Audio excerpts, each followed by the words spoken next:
कक्षा 6 में इससे पिछले वीडियो में हमने चर्चा करी थी गुणनखंड और गुणज की। तो आज हम उससे आगे बढ़ेंगे। गुणनखंड और गुणज के आधार पर इस अध्याय की कुछ अन्य चीज़ों को समझने की कोशिश करते हैं। सर्वप्रथम हम कुछ संख्याओं पर विचार करते हैं, जैसे 1, 2, 3, 4, 5, 6। अगर मैं इन संख्याओं के गुणनखंड की बात करूं तो 1 के गुणनखंड, 1 का केवल एक गुणनखंड है। 2 में 1 का भाग जाता है और 2 का भाग जाता है। 3 में 1 का भाग जाता है और 3 का भाग जाता है। 4 में 1 का भाग जाता है, 2 का भी जाता है और 4 का भी जाता है। 5 का एक गुणनखंड 1 है, दूसरा 5 है। 6 का एक गुणनखंड 1, 2, 3 और 6। ऐसे ही मैं आगे बढ़ते रहूँगा तो हमें क्या प्राप्त होगा कि कुछ ऐसी संख्याएं मिलेंगी जिनके केवल ठीक 2 गुणनखंड हमें प्राप्त होंगे, जैसे 2, 3, 5। अब अगर मैं 6 से आगे बढ़ूँ तो 7 के लिए भी यही स्थिति होगी। देखो, एक गुणनखंड 1 है तो दूसरा गुणनखंड 7। 8 की बात करें, एक गुणनखंड 1 है, दूसरा 2 से भाग जाता है, फिर 4 से भाग जाता है, फिर 8, तो 4 गुणनखंड आ गए।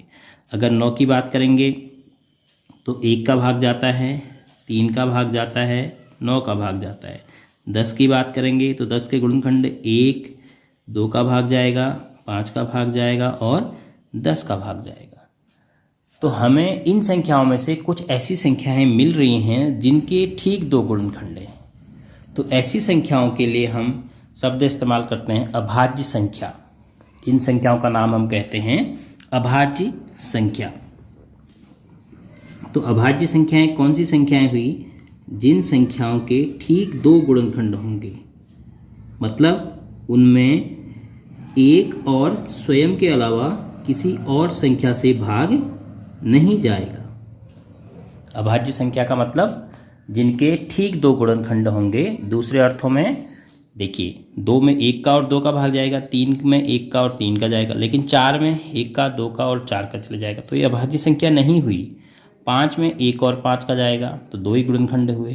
तो ठीक 2 गुणनखंड जिन भी संख्याओं के आपको मिलेंगे, उन प्राकृतिक संख्याओं को आप अभाज्य संख्या कहेंगे।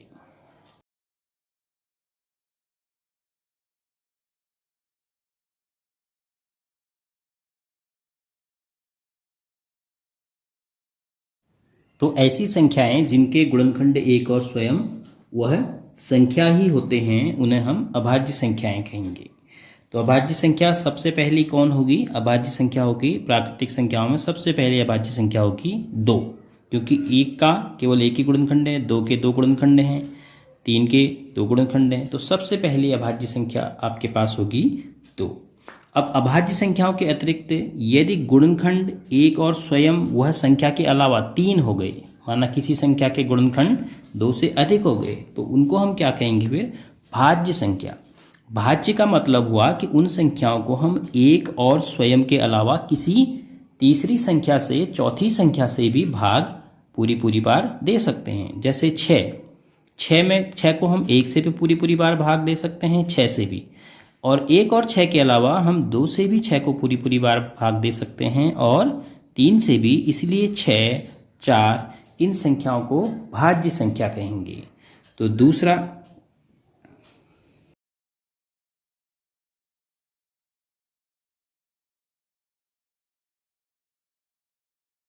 ऐसी संख्याएं जिनके 2 से अधिक गुणनखंड होते हैं। 4 के 2 से अधिक गुणनखंड हैं और 6 के, 8 के। तो अभाज्य संख्याएं आपकी शुरुआत कहाँ से होगी? 2, 3, 5, 7, 7 के बाद 11 है, इसी प्रकार से।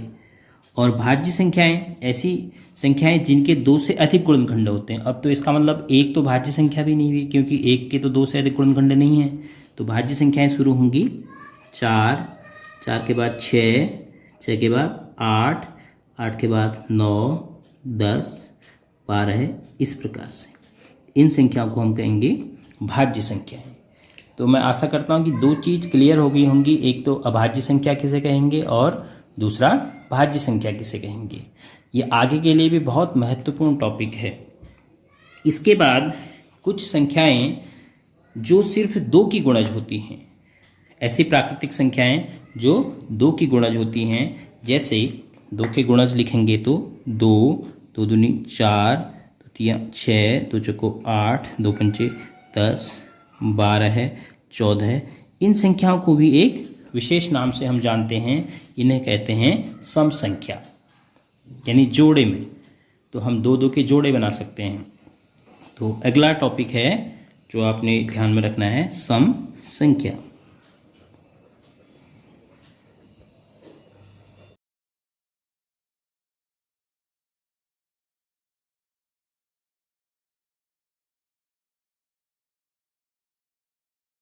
अब यदि इन संख्याओं के अलावा अन्य प्राकृतिक संख्याओं की बात करें जो छूट रही हैं, जैसे 1 है, फिर 2 और 4 के बीच में 3 है, 4 और 6 के बीच में 5 है, 6 और 8 के बीच में 7 है, 9 है, 11 है, 13 है, तो इन संख्याओं में क्या पैटर्न देखने को मिलेगा? इनमें अगर हम 2 का भाग देते हैं तो प्रत्येक बार शेषफल आपको 1 मिलेगा, अर्थात 2 से पूरी ये संख्या कोई भी विभाजित नहीं होगी।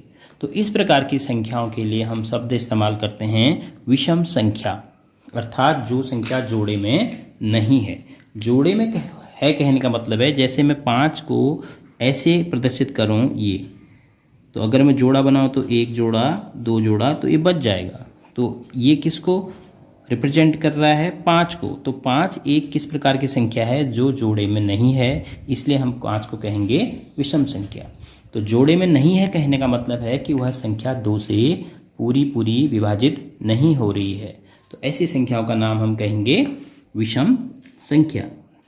आपने ऊपर देखा सबसे छोटी आपको सम संख्या क्या मिली?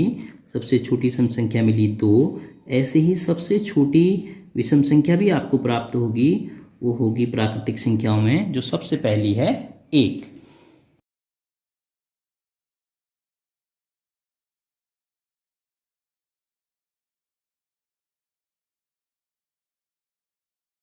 इतना समझने के बाद हम अब यह बता सकते हैं कि सबसे छोटी अभाज्य संख्या क्या होगी? 2 होगी, और एकमात्र ऐसी अभाज्य संख्या होगी यह जो सम संख्या होगी। इसके बाद की जितनी भी सम संख्या होंगी, 2 के बाद चाहे 4 हो, 6 हो, 8 हो, 10 हो, वह हर एक संख्या भाज्य संख्या होगी। क्यों? क्योंकि 2 के बाद 4 की बात करेंगे तो 4 में 2 का भाग चले जाएगा, 6 की बात करेंगे तो उसमें भी 2 का भाग चले जाएगा। तो मतलब संख्या और 1 के अलावा हर संख्या में 2 का तो भाग जाएगा ही, क्योंकि वह सम संख्या है। तो सम संख्याओं में एकमात्र ऐसी संख्या जो अभाज्य है वह होगी 2।